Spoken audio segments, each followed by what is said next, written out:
మంగళగిరిలోని బీసీవై కేంద్ర కార్యాలయంలో బీసీ సింహ గర్జనకు సంబంధించిన గోడ పత్రికను బీసీవై పార్టీ అధినేత బోడే రామచంద్ర యాదవ్ ఆవిష్కరించారు. ఈ సందర్భంగా మీడియాతో మాట్లాడిన బోడే రామచంద్ర యాదవ్ ఈ నెల 22వ తేదీన మంగళగిరి, గుంటూరు మధ్య నాగార్జున యూనివర్సిటీ ఎదుట భారీగా బీసీ సింహ గర్జన బహిరంగ సభ నిర్వహించనున్నట్లు ప్రకటించారు. అధికార ప్రతిపక్ష పార్టీలన్నీ ఇన్నాళ్లుగా బీసీలను నమ్మించి మోసం చేశాయని తీవ్ర విమర్శలు చేశారు. బీసీ కులగణన పూర్తయిన తర్వాతే స్థానిక సంస్థల ఎన్నికలు నిర్వహించాలని ప్రభుత్వాన్ని డిమాండ్ చేశారు. అలాగే బీసీల హక్కులు, భద్రత కోసం బీసీ రక్షణ చట్టం తీసుకురావాలని డిమాండ్ చేశారు. ఈ గోడ పత్రిక ఆవిష్కరణ కార్యక్రమంలో బీసీవై పార్టీ నాయకులు, నూతనంగా పదవులు పొందిన నాయకులు, కార్యకర్తలు, అభిమానులు పెద్ద సంఖ్యలో పాల్గొన్నారు. ఇక్కడ విచ్చేసిన భారత చైతన్య యువజన పార్టీ 2 తెలుగు రాష్ట్రాల నాయకులకు, కార్యకర్తలకు, అభిమానులకు, మీడియా మిత్రులందరికీ పేరు పేరున హృదయపూర్వక నమస్కారాలు తెలియజేస్తూ ఈ రోజు కార్యక్రమం యొక్క ప్రధాన ఉద్దేశము ఈ నెల 22వ తేదీన ఆంధ్రప్రదేశ్ రాష్ట్ర నడిబొడ్డులో రాజధాని ప్రాంతము పూలే మండల్ ప్రాంగణంలో జరుగుతున్న బీసీ సింహగర్జన పోస్టర్ ఆవిష్కరణ కార్యక్రమానికి నాంది పలకడం జరిగింది. మనందరికీ తెలుసు, ఆంధ్రప్రదేశ్ రాష్ట్రంలో ఉన్న ప్రధాన పార్టీలు బీసీల విషయంలో 2 నాలుకల ధోరణి, 2 మనస్తత్వాల ధోరణి అవలంబిస్తున్నారు. ప్రతిపక్షంలో ఉన్నప్పుడు ఒక రకంగా, అధికారంలోకి వచ్చిన తర్వాత మరో రకంగా బీసీల విషయంలో ప్రవర్తించే ప్రధాన పార్టీలు ఏవైతే ఉన్నాయో, ఇప్పుడున్న అధికార తెలుగుదేశం పార్టీ కావచ్చు, ప్రతిపక్షం అని చెప్పుకుంటున్న వైఎస్ఆర్ కాంగ్రెస్ పార్టీ కావచ్చు, అంతకు ముందున్న కాంగ్రెస్ పార్టీ కావచ్చు, దశాబ్దాల కాలం నుండి ఆంధ్రప్రదేశ్ రాష్ట్రం ఏర్పడినప్పటి నుండి రాష్ట్రం విడిపోయిన తర్వాత పూర్తి స్థాయిలో బీసీలను వంచే కార్యక్రమం జరిగింది, మోసం చేసే కార్యక్రమం జరిగింది, అణచివేసే కార్యక్రమం జరిగింది తప్ప ఏ ఒక్క అంశంలోనూ బీసీలకు వెన్నుదన్నగా నిలిచిన పాపాన పోలేదు అనేది ఈ రోజు ఈ రాష్ట్రంలో ఉన్న 50% పైగా ఉన్న బీసీలు గుర్తించారనే విషయాన్ని ఈ సందర్భంగా తెలియజేస్తూ, బీసీల సమస్యలకు సంబంధించి వివిధ అంశాలపైన గత డిసెంబర్ నెల 11వ తేదీన ఈ రాష్ట్రంలో ఉన్న బీసీ సంఘాలు, బీసీ పెద్దలు, నాయకులతో కలిసి బీసీలకున్న ప్రధాన సమస్యలను అజెండాగా చేసుకొని బీసీ మహాసదస్సు ఏర్పాటు చేసి ఆ సదస్సులో బీసీలకు సంబంధించిన డిమాండ్లను స్పష్టంగా ప్రకటించి దీని మీద కార్యాచరణ దిశగా ముందుకెళ్తున్నాము. ఫిబ్రవరి 22వ తేదీన బీసీ సింహగర్జన పేరుతో ఈ రాష్ట్రంలో ఉన్న కోట్లాది మంది బీసీలలో చైతన్యం తీసుకురావడంతో పాటు ఐక్యత కోసము, ఆత్మగౌరవం కోసము, అధికారం కోసము భారీ బహిరంగ సభ ఏర్పాటు చేస్తామని ప్రకటించిన తర్వాత బీసీల యొక్క న్యాయమైన సమస్యలపైన దృష్టి పెట్టడము, న్యాయమైన డిమాండ్లు తీర్చడమో కాకుండా ప్రభుత్వము బీసీలను తప్పుదారి పట్టించే కార్యక్రమం చేయడము, తనకు అనుకూల మీడియా ద్వారా తప్పుడు ప్రచారం చేయడము, బీసీ ఉద్యమాన్ని నీరు కార్చే ప్రయత్నం చేస్తున్నారు తప్ప బీసీలకు మంచి చెయ్యాలి, బీసీలకు ఇచ్చిన హామీలు నెరవేర్చాలని ఏ ఒక్క రోజు ఆలోచించిన పాపాను పోలేదు ఈ రోజు వరకు. బీసీ సింహగర్జన కార్యక్రమాన్ని ప్రకటించిన తర్వాత ఏదో ఒక రకంగా బీసీలలో చీలిక తీసుకురావాలి, బీసీలలో వస్తున్న చైతన్యాన్ని ఏదో ఒక రకంగా తప్పుదారి పట్టించాలి అనే ఆలోచనతో అనేక రకాలుగా తన అనుకూల మీడియా ద్వారా తప్పుడు ప్రకటనలు, తప్పుడు కథనాలు ఇచ్చే కార్యక్రమం చేసినప్పటికీ కూడా రాష్ట్రంలో ఉన్న బీసీ వర్గాలు ఏ ఒక్కరూ ఇలాంటి తప్పుడు ప్రకటనలు, కథనాలు, కుట్రలకు బలయ్యే పరిస్థితి లేదు అనే విషయాన్ని ఈ సందర్భంగా తెలియజేస్తూ ఈ నెల 22వ తేదీన బీసీల యొక్క ప్రధాన 5 సమస్యలకు సంబంధించిన ఎజెండాతో ఈ రాష్ట్రంలో అన్ని వర్గాలను ఏకం చేసి బీసీలందరిలో ఐక్యత తీసుకొని వచ్చి లక్షలాది మందితో భారీ బహిరంగ సభ ఏర్పాటు చేయడానికి బీసీవై పార్టీ నిర్ణయం తీసుకుందనే విషయాన్ని ఈ సందర్భంగా తెలియజేస్తూ, ఈ సమావేశము, ఈ బహిరంగ సభ యొక్క ప్రధాన ఉద్దేశము, ప్రధాన ఎజెండా ఏంటంటే, గత అనేక దశాబ్దాల కాలం నుండి ఏ ప్రభుత్వము అధికారంలో ఉన్నా, ఏ పార్టీ అధికారంలో ఉన్నా బీసీలు టార్గెట్ చేసుకొని దాడులు జరుగుతున్నాయి, హత్యలు జరుగుతున్నాయి, కుట్రలు జరుగుతున్నాయి, అణచివేతకు గురవుతున్నారు. కాబట్టి బీసీలకు మేము అధికారంలోకి వస్తే రక్షణ చట్టం తీసుకొని వస్తామని చెప్పి హామీ ఇచ్చిన ముఖ్యమంత్రి చంద్రబాబు నాయుడు గారు తాను అధికారంలోకి వచ్చిన 20 నెలల కాలంలో కనీసం ఆ ప్రస్తావన కూడా తీసుకొని వచ్చే ప్రయత్నం చెయ్యకపోగా పూర్తిగా బీసీల పైన దాడులు జరుగుతుంటే కనీసం జరిగిన దాడులకు జరుగుతున్న హత్యల పైన కనీస స్పందన లేకుండా చర్యలు లేకుండా బీసీలను వంచే కార్యక్రమం జరుగుతోంది. కాబట్టి బీసీలకు రక్షణ చట్టాన్ని తీసుకురావాలని చెప్పి డిమాండ్ చేస్తూ గతంలో అనేక వేదికల్లో సమావేశాల్లో డిమాండ్ చేయడం జరిగింది. అయినప్పటికీ కూడా ప్రభుత్వం పట్టించుకోలేదు. కాబట్టి ఈ బీసీ సింహగర్జనలో మొదటి డిమాండ్ బీసీలకు వెంటనే రక్షణ చట్టం అమలు చేయాలని చెప్పి డిమాండ్ చేస్తున్నాం. అదే విధంగా రాజధాని ప్రాంతంలో గత 10 సంవత్సరాల నుండి ఇప్పటికే 33,000 ఎకరాలు భూములు సేకరించారు. ఇప్పుడు మళ్ళీ 2వ దశ భూములు సేకరిస్తున్నారు. మళ్ళీ 3వ దశ భూముల సేకరణ ఉంటుందంటున్నారు.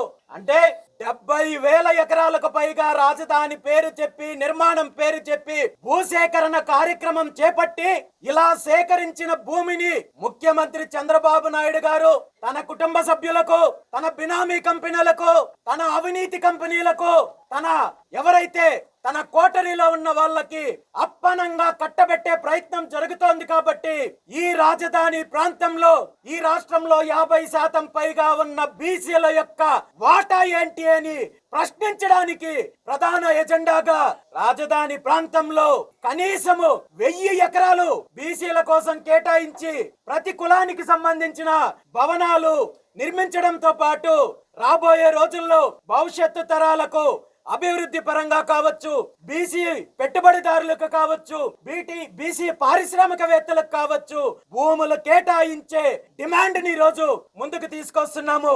మీ సొంత కంపెనీలకు, బినామీ కంపెనీలకు, మీ సన్నిహిత కంపెనీలకు చైతన్యం తీసుకొచ్చే దిశగా ఈ బహిరంగ సభలో ఆ డిమాండ్ ని ముందుకు తీసుకొస్తున్నాము. దాంతో పాటు గత అనేక సంవత్సరాల నుండి పెండింగ్ లో ఉన్న సమగ్ర కులగణన చేపట్టి ఈ రాష్ట్రంలో రాష్ట్ర ప్రభుత్వ ఆధ్వర్యంలో సమగ్ర కులగణన చేపట్టి గత 1984 నుండి బీసీలకు విద్యా, ఉద్యోగ, స్థానిక సంస్థల్లో రిజర్వేషన్లు పెంచుతామని చెప్పి తప్పుడు హామీలు ఇచ్చి అధికారంలోకి వచ్చిన తరువాత కనీసము ఆ దిశగా ఆలోచన చేయని ప్రభుత్వాలకు, పార్టీలకు ఈ రోజు బీసీవై పార్టీ తరపున అల్టిమేటం జారీ చేస్తున్నాము. ఖచ్చితంగా వెంటనే సమగ్ర కులగణన చేపట్టి బీసీలకు విద్యా, ఉద్యోగ, స్థానిక సంస్థల్లో 44% రిజర్వేషన్లు అమలు చేసి తీరాల్సిందే అని చెప్పి ఈ సందర్భంగా డిమాండ్ చేస్తూ ఈ సమగ్ర కులగణన చేపట్టి అదే విధంగా రిజర్వేషన్ల ప్రక్రియ పూర్తయిన తర్వాతే స్థానిక సంస్థల ఎన్నికలకు వెళ్లాలని చెప్పి డిమాండ్ చేస్తున్నాము. దాంతో పాటు బీసీలకు సంబంధించి అభివృద్ధికి సంబంధించి బీసీల యొక్క కార్పొరేషన్లకు వెంటనే నిధులు విడుదల చేయాలి. ఆ నిధుల ద్వారా బీసీలకు విద్యలో కావచ్చు, ఉద్యోగాల్లో కావచ్చు, ఆర్థికంగా కావచ్చు, సామాజికంగా కావచ్చు అన్ని అంశాల్లో బీసీలకు వెన్నుదన్నుగా ఉండాల్సిన బాధ్యత ప్రభుత్వానికి ఉందనే విషయాన్ని ఈ సందర్భంగా తెలియజేస్తూ ఈ ప్రధానంగా 5 డిమాండ్లతో ఈ భారీ బహిరంగ సభ ఏర్పాటు చేస్తున్నాము. ఈ బహిరంగ సభ విజయవాడ, గుంటూరు మార్గ మధ్యలో నాగార్జున యూనివర్సిటీ ఎదురుగా ఉన్న ప్రాంగణం ఏదైతే ఉందో ఆ ప్రాంగణానికి పూలే మండల్ ప్రాంగణంగా నామకరణం చేసి అదే ప్రాంగణంలో లక్షలాది మంది బీసీలతో ఈ బహిరంగ సభ ఏర్పాటు చేస్తున్నాము. 22 ఫిబ్రవరి తేదీన మధ్యాహ్నం 2 గంటల నుండి సాయంత్రం 7 గంటల వరకు ఈ కార్యక్రమం జరుగుతుంది. ఈ కార్యక్రమంలో మొదటిసారిగా బీసీలకు సంబంధించిన సమస్యల పైన సాంస్కృతిక కార్యక్రమాలతో పాటు బీసీ కులాలకు సంబంధించిన దేవతలు ఎవరైతే ఉన్నారో, కుల దేవతలు ఎవరైతే ఉన్నారో వాళ్ళందరికీ కూడా పూజ, ఆరాధన కార్యక్రమం నిర్వహించే కార్యక్రమం కూడా ఉంటుంది. ఎందుకంటే ప్రతి కులానికి ఆయా కులదేవతలు ఉంటారనే విషయం మనందరికీ తెలుసు. కులదేవతలను పూజించినప్పుడే ఆ కులానికి రక్షణ ఉంటుంది, ఆ కులం అభివృద్ధి చెందుతుందనేది మన పెద్దల నమ్మకము. అదే వాస్తవం కూడా. కాబట్టి ప్రతి కులానికి సంబంధించిన కులదేవతలకు సంబంధించిన పూజా కార్యక్రమము ఆ రోజు ఉంటుంది. అందులో ప్రధానంగా తీసుకుంటే రేణుకా ఎల్లమ్మ కావచ్చు, పోతులూరి వీరబ్రహ్మేంద్ర స్వామి, కాటమరాజు, వాల్మీకి మహర్షి, భగీరథ మహర్షి, జాషువా ఋషి, భావన ఋషి, ధన్వంతరి, గాడ్గే బాగా, పోచమ్మ, వీరభద్రస్వామి, శాలివాహన చక్రవర్తి, అదే విధంగా కారవేలుడు, అదే విధంగా దేవల మహర్షి, నాగార్జునాచార్యులు, కనకదాసు, విశ్వకర్మ, కౌండర్య మహర్షి, త్యాగరాజు లాంటి మహనీయులు, ఇలాంటి కులదేవతలందరికీ కూడా పూజా కార్యక్రమం ఉంటుంది. దాంతో పాటు ఎవరైతే బీసీ మహనీయులు ఉన్నారో, సామాజికవేత్తలు ఉన్నారో, పొట్టి శ్రీరాములు, శ్రీకృష్ణదేవరాయలు, ఛత్రపతి శివాజీ, మాడపాటి హనుమంతరావు గారు, వడ్డే ఓబన్న, బాబు జగజ్జీవరాయ్, దొమ్మేటి వెంకటరెడ్డి గారు, భగత్ సింగ్ గారు, సుభాష్ చంద్రబోసు, అంబేద్కర్, అల్లూరి సీతారామరాజు, పూలే దంపతులు, దామోదరన సంజీవయ్య, సర్దార్ సర్వాయి పాపన్న గౌడు, చాకలి ఐలమ్మ, రగడ కోటయ్య, మల్లాడి సత్యలింగ నాయకర్, గౌతు లచ్చన్న, తాండ్ర పాపారాయుడు లాంటి మహనీయులందరికీ కూడా నివాళులు అర్పించడంతో పాటు ప్రధానంగా 22వ తేదీ కార్యక్రమానికి ముందు ఒక చారిత్రాత్మకమైన కార్యక్రమాన్ని అంగరంగ వైభవంగా చరిత్రలో ఎప్పుడూ లేని విధంగా ఏర్పాటు చేస్తున్నాము. ఆ కార్యక్రమం ఏంటంటే శ్రీకృష్ణ జాంబవతుల వివాహ మహోత్సవ కార్యక్రమము. శ్రీకృష్ణ జాంబవతి దేవి కళ్యాణ మహోత్సవ కార్యక్రమం కూడా ఏర్పాటు చేయబోతున్నాము.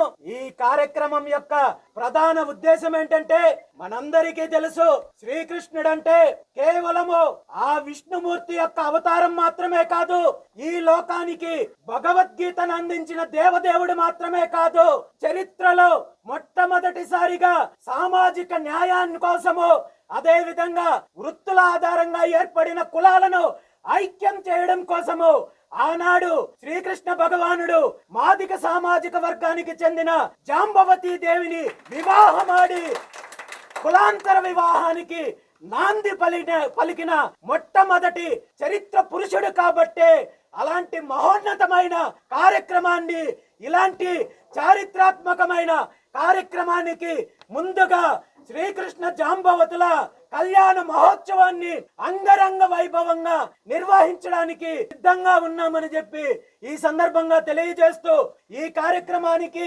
ఏదైతే శ్రీకృష్ణ జాంబవతుల కళ్యాణోత్సవానికి సంబంధించి యాదవ దంపతులతో పాటు మాదిక దంపతుల ద్వారా పట్టు వస్త్రాల సమర్పణతో పాటు వీళ్ళు పుణ్య దంపతుల ద్వారా ఈ కార్యక్రమాన్ని నిర్వహించి, అదే విధంగా ఆయా కులదేవతలకు సంబంధించిన పూజా కార్యక్రమాలు, ఆయా కులాలకు సంబంధించిన దంపతుల ద్వారా కార్యక్రమాన్ని నిర్వహించి అందరి దేవుల్లో ఆశీస్సులు తీసుకొని బీసీ సింహ గర్జన కార్యక్రమం యొక్క ఎజెండాని, డిమాండ్లను ప్రజలకు వివరించడంతో పాటు బీసీ వర్గాల్లో చైతన్యం తీసుకురావడంతో పాటు ఈ డిమాండ్లను సాధించడానికి భవిష్యత్తు కార్యాచరణ కూడా ప్రకటించే కార్యక్రమము ఆ రోజు ఉంటుంది. కాబట్టి కేవలం తెలుగు రాష్ట్రాలు మాత్రమే కాదు, దేశవ్యాప్తంగా ఉన్న బీసీ వర్గాలకు, బీసీ నాయకులకు, సంఘాలకు, కుల సంఘాలకు, కుల పెద్దలకు అందరికీ కూడా ఈ సందర్భంగా ఒక్కటే పిలుపునిస్తున్నాము. ఇప్పటి వరకు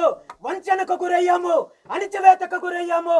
మన హక్కుల కోసము, మన డిమాండ్ల కోసము తరతరాలుగా, దశాబ్దాల కాలంగా పోరాటం చేస్తున్నప్పటికీ కూడా ఈ పార్టీలు మనల్ని వంచే కార్యక్రమం చేస్తున్నారు, అణగదొక్కే కార్యక్రమం చేస్తున్నారు, మనలో ఉన్న ఐకమత్యాన్ని విడగొట్టి మనల్ని బలహీనపరిచే కార్యక్రమం చేస్తున్నారు. కాబట్టి బీసీల యొక్క ఉద్యమము మరో రూపంలో మరో అడుగు ముందుకు వేసి ఇది ఉద్యమం దిశగా నాంది పలకడానికి ఈ కార్యక్రమాన్ని ప్రతి ఒక్కరూ కూడా బాధ్యతగా తీసుకొని ప్రతి ఒక్కరూ హాజరయ్యి భవిష్యత్తు తరాలకు ఒక సరికొత్త చరిత్రను సృష్టించే విధంగా ఈ రాష్ట్రంలో ఉన్న బీసీలందరినీ ఏకం చేసి ఐక్యత కోసము, అధికారం కోసము, ఆత్మ గౌరవం కోసము మనందరం కూడా కలిసి నడవాల్సిన బాధ్యత, ఆ చారిత్రాత్మకమైన అవసరం ఇప్పుడు వచ్చిందని చెప్పి తెలియజేస్తూ 79 సంవత్సరాల స్వతంత్ర భారతదేశ చరిత్రలో ఎవరికైనా స్వతంత్రం వచ్చిందేమో కానీ ఈ దేశంలో ఉన్నాగా కానీ, ఆర్థికంగా కానీ, సామాజికంగా కానీ స్వతంత్రం రాలేదు, అణచివేతకు గురవుతున్నాం. కాబట్టి ఈరోజు బీసీ ప్రతి ఒక్క బిడ్డకి, బీసీ యువకుడికి, బీసీ యువతకి ప్రతి ఒక్కరికి పిలుపునిస్తున్నాను. దేశ స్వతంత్ర పోరాటంలో పాల్గొనే అవకాశము ఈ తరానికి రాలేదు, కానీ ఈ రోజు బీసీల కోసం జరిగే స్వతంత్ర పోరాటంలో పాల్గొనే అవకాశం ప్రతి ఒక్కరికి వచ్చింది.